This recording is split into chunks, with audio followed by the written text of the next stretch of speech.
আসসালামু আলাইকুম, কেমন আছেন আপনারা সবাই? আশা করি অনেক ভালো আছেন। যাই হোক, আপনাদের সাথে আর একটা নিউ ব্লগ নিয়ে আসছি।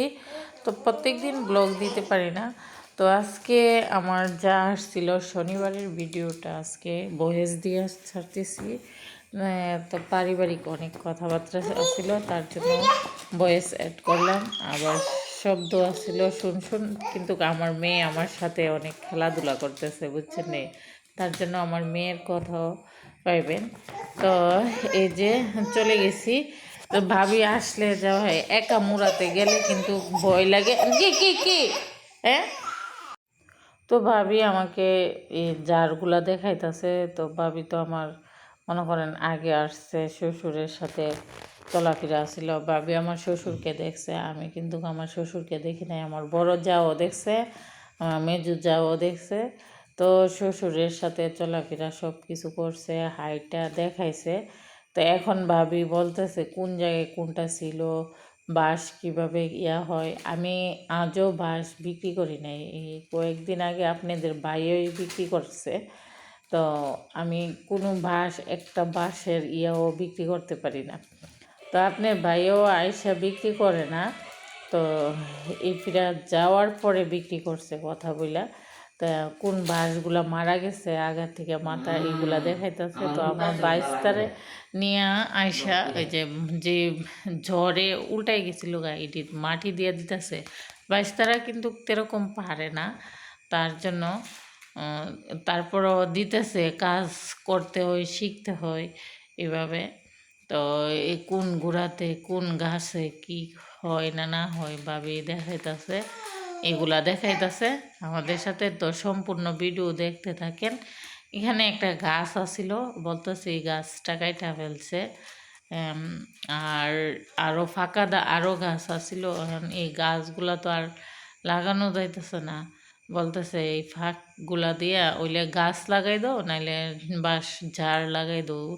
এরে আমাদের পাশের ভাইয়েরা, মানে আমার হাজব্যান্ডের চাস্তো ভাইয়েরা বাঁশ ঝাড় লাগাইছে, তার জন্য বলতেছে বাঁশের ঝাড় লাগাই দাও, নাইলে গাছ লাগাও। ভাবি কথা বলতেছে, আমি কিছু ঠিক আছে, দেখা যাক।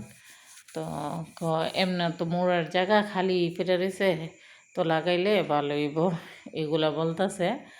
আর দিকগুলা দেখাইতেছে কোন বরাবর লাগামো বা গাছ লাগাইতে হবে, এই কথা আমারে বলতেছে। আমি গেছি ঠিক আছে, আপনি বাড়িতে আইসেন, যে সময় পান তাহলে আপনি নিয়েই একসাথেই লাগাবো। আর আমাদের যে মনে করেন লেবার ভাই, উনি এখন বাড়িতে চলে গেছে, তো এই জন্য আর কাজ করি না। তো আমাদের ফজলুক ভাই অনেক আমাদের সাথে আমাদের বাড়িতে কাজ করে। তো উনি গাছ লাগানো মানে কৃষি কাজ করতে অনেক মনে করেন হয়। তো এই ফাঁকে দা এই জারের থেকে বাঁশও খুইলা দিছে, মানে মরা বাঁশগুলা, এই জিংলাগুলা ভাবি কইতেছে ন এটি নিলে তো জাল ধরানো যায়। যে লাকড়ি আছে এই বাড়িতেই আঙ্গায় শেষ করেন জানায়। আমাদের যে কোঠার বাড়িটা দেখতেই পারছেন, এই বাড়ি তো অনেক লাকড়ি পড়ে রয়েছে।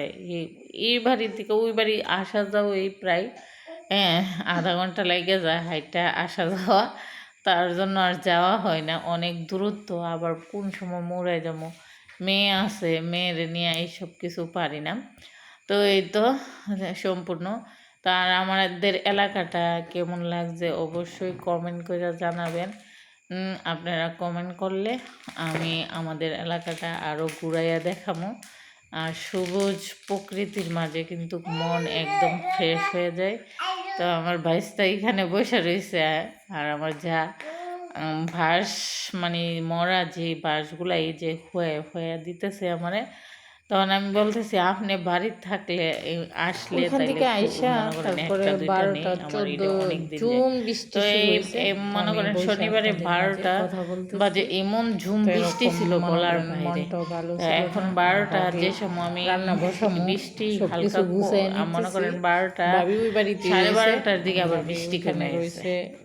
12:25 বৃষ্টি কমে গেছে, 24-25 বৃষ্টি কমে গেছে। তারপরে আপনাদের কাজ আছে, কথাবার্তা বললাম। পড়ছি তো বাড়িতে এই সময়টা পার করলাম। বৃষ্টি তো আমাদের এখানে ছাদে ধান দিছিল, আলাদা বয়স তো দেওয়ার কারণে ধানগুলো আর ভিজে কথাগুলা যাইতেছে, গিয়ে ঝাড়ু দিয়ে মনে অল্প করেন একটু বলতে ঝাড়ু পারি দিয়ে নাই। দিছি। তো এদের সাথে যদিও ফোন ভালো করছি, লাগে থাকে যেহেতু আমার অবশ্যই বাড়িতে লাইক দিছে, দিবেন, আর কমেন্ট করবেন। এমন MST চোখের তানিয়া সামনে নষ্ট ব্লগসের হইলে সাথেই কিন্তু থাকবেন। হ্যাঁ, বসে থাকা যায় আপনাদের না। তো কমেন্ট ধান এবং প্রচুর, লাইক আমাকে ধান অনেক মনে উৎসাহ করেন দিবে। এককানি খেতে আর ধান আপনাদের সাথে মাশাআল্লাহ যাতে বলে অনেক বড় আরও একটা সামনের দিকে হয়েছে। এগিয়ে যেতে পারি, তো তার এই জন্য দোয়া ধানগুলা করবেন। বৃষ্টিতে তো অলরেডি আল্লাহ ভিজে হাফেজ, গেছে। ভালো বৃষ্টি আমি থাকবেন। এই বলতেছি দাদি পর্যন্তই তাড়াতাড়ি, আমাদের আবার আজকের দাদি ব্লগ লাগে, ভিডিও। দাদি তাড়াতাড়ি তো উঠানো। তো সবাই দাদির দোয়া বাড়ি হচ্ছে করবেন, আমাদের বাড়ি আমার থেকে মেয়ের অনেক জন্য দোয়া দূরে। করবেন। তো দাদির বাড়ি এই থেকে যে মেয়ে লোক এখানে আসতে আসতে খেলাধুলা অলরেডি করতেছে, মেঘ কিন্তু পড়ে দাদুর গেছে। এমনি পাশেই তো আছে। ধান নষ্ট হয়ে তো যাইতেছে, এই তো আবার মেঘ মেয়ের মনে জন্য করেন আমি মেঘে প্রত্যেকদিন ব্লগ বৃষ্টিতে দিতে মনে পারি করেন না। নিচে তো পড়লে আমি হয় বৃষ্টি, দুঃখিত। মেঘ বৃষ্টি এই যে, মিলাইয়া মনে করেন তো ধানগুলা ভিজে ওকে, গেছে। তো আমিও এই গেছি, পর্যন্তই। গিয়া ভালো লাগলে কয়েকটা ঝাড়ু দিয়ে অবশ্যই লাইক দিছি। দিবেন, এদের কমেন্ট বাড়ি থেকে করবেন। আসছে, MST আসলে তানিয়া কি ব্লগসের সাথেই থাকবেন। অলরেডি সম্পূর্ণ ভিডিও দেখার জন্য ধন্যবাদ। আজকে আর কাজকর্ম দেখাই নাই, বৃষ্টিতে ভিজে এখন গেছে। আমি আবার বৃষ্টিটা দাদা মনে আসছে, করেন দাদা ইয়ে একটু হইলে বয়স্ক লোক, আমি ভাত পাক দূরে করবো। আসা এদাইতেছে, কারণ আমি বলতেছি দাদা এক কাজ করেন, তো তিরপালটা এটার উপরে দিয়া দেন, দিয়া দিলে ভালো হইব, তাহলে ভিজবো না। দাদার নাতি বলতেছে তাহলে ধান থমু কিভাবে? আমাকে এক সাইড ভাবে ধরে রাখো, দুইজন ধরে রাখলে যে অল্প ধানগুলা